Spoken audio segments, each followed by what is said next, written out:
पीले दांत वाली बहू। रंजना कभी ब्रश नहीं करती थी। उसे कितनी बार उसके माँ बाप ने डांटा, लेकिन उसका कोई असर उस पर होता ही नहीं था, जिस कारण से उसके दांत पीले पीले हो जाते हैं। शादी के बाद अरे बहू, वैसे तो तुझ में कोई कमी नहीं है, पर तेरे दांत इतने पीले कैसे हैं बेटा? कैसे मतलब?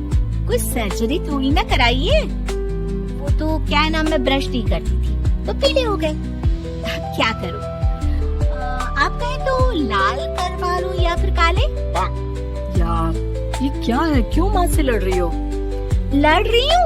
अरे मैं लड़ रही हूँ या ये बोल रही है कि दांत पीले हैं, पीले।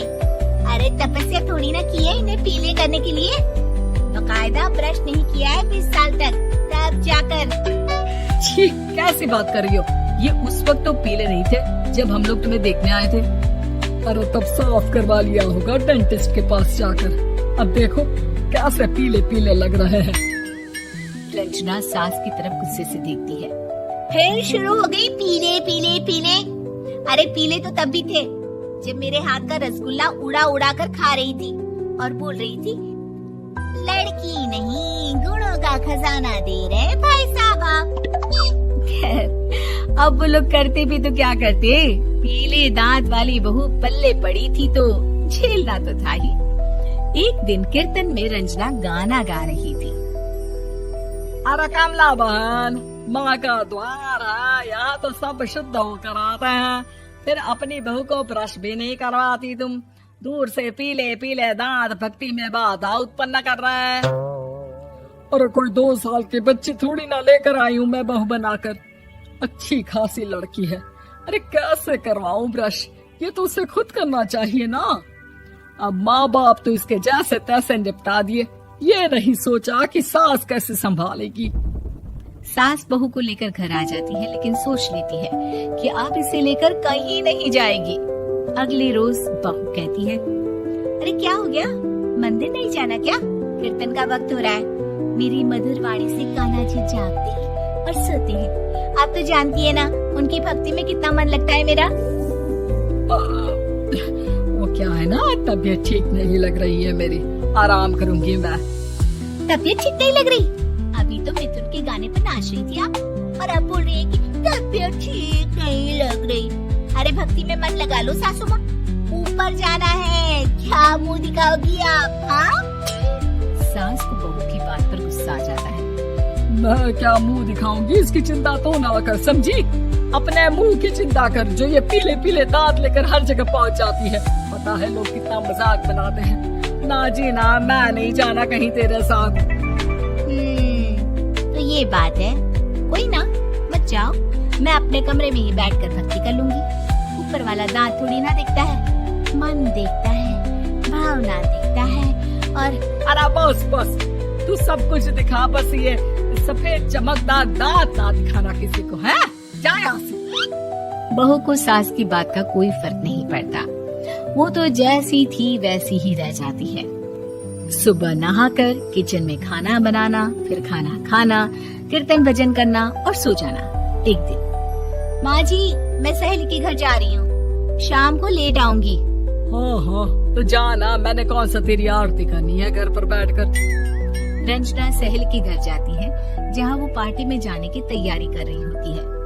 अरे शिखा, कहाँ जाने की तैयारी कर रही है? मैं गलत वक्त पर आ गई क्या? अरे नहीं यार, उल्टा सही वक्त पर आ गया।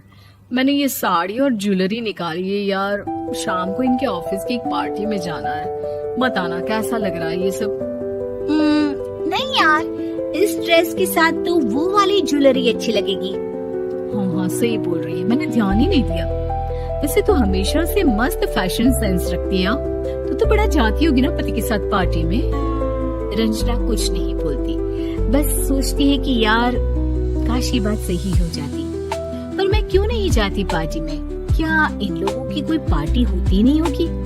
रंजना घर आती है और रात में पति से सवाल करती है, एक बात बताइए, आप मुझे किसी पार्टी में क्यों नहीं ले जाते? क्या आपके यहाँ ऑफिस में पार्टी नहीं होती? पति बेचारा क्या कहता कि दांत पीले हैं तुम्हारे इसलिए। अरे कोई पार्टी होती नहीं हम लोगों के ऑफिस में, तो कहाँ से लेकर जाऊं? और मार्केट, मॉल, कहीं वीकेंड घूमना, कहीं तो। अरे यार, सारे हफ्ते में एक छुट्टी मिलती है, तो सोचता हूँ कि आराम ही कर लूं। क्यों?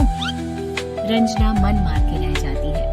पहले कभी सास के साथ मंदिर जाया करती थी, लेकिन वो भी सास ने ले जाना बंद कर दिया। घर बैठी बैठी रंजना बोर हो जाती है। तभी उसे आइडिया आता है और वो मायके जाने का सोचती है। सासू माँ, 2 दिनों के लिए मम्मी के घर जा रही हूँ। अच्छा अच्छा, ठीक है, आराम से जा। और हाँ, माँ से कुछ अच्छी आदत सीख कर आना कि कैसे शरीर के हर भाग की तरह दांतों की सफाई भी जरूरी होती है, समझी? शुरू हो गई ना आप? वो लोग आपकी तरह नहीं है कि छोटी छोटी बात का बतंगड़ बना दे। उन लोगों के लिए मैं मायने रखती हूँ, ना कि मेरे पीले पीले दांत। रंजना माँ को बिना बताए उन लोगों को सरप्राइज देती है, लेकिन जैसे ही वो दरवाजे पर पहुँचती है, अंदर देखती है कि घर वाले कहीं जा रहे होते हैं। अब माँ, काश रंजना दीदी के दांतों वाली प्रॉब्लम नहीं होती, तो वो भी हम लोगों के साथ चलती ना बुआ जी की बेटी की शादी में। हाँ बेटा, लेकिन अब उसे कौन समझाए कि उसको उसके पीले दांत नहीं दिखते, लेकिन उसके आसपास के लोगों को कितना एम्बैरेसिंग फील कराते हैं। मुझे तो कितनी बार उसके स्कूल की टीचर ने शिकायत की कि उसके साथ कोई लड़की बैठना भी नहीं चाहती, और ना ही कॉलेज में कोई उससे बात करना चाहता था। लेकिन पता नहीं क्यों उसे ये बात समझ में ही नहीं आती। कोई कमी नहीं है उस लड़की में, बस यही कि दांत पीले हैं। वो तो भला हो जीजा जी और उनकी माँ का, जो दीदी को जैसी है वैसे ही रखा हुआ है। रंजना को अपने घर वालों की बात सुनकर बहुत दुख होता है। वो सोचती है कि वो क्या करे, लेकिन फिर वो सीधा डेंटिस्ट के पास जाती है, अपने दांत चमकाती है और कसम खाती है कि वो रोज ब्रश करेगी। अरे क्या हो गया? तुम तो 2 दिनों के लिए गई थी ना, पर कोई ना, अच्छा है, चलो आ गई तो। रंजना सास के सामने आकर खड़ी हो जाती है और पूरी स्माइल करती है, उसके चमकदार दांतों को दिखाती हुई। चले मंदिर। माँ, मुझे माफ कर दीजिए, मैंने आप लोगों को बहुत एम्बैरेसिंग फील करवाया। मैं आज से रोज ब्रश करूंगी।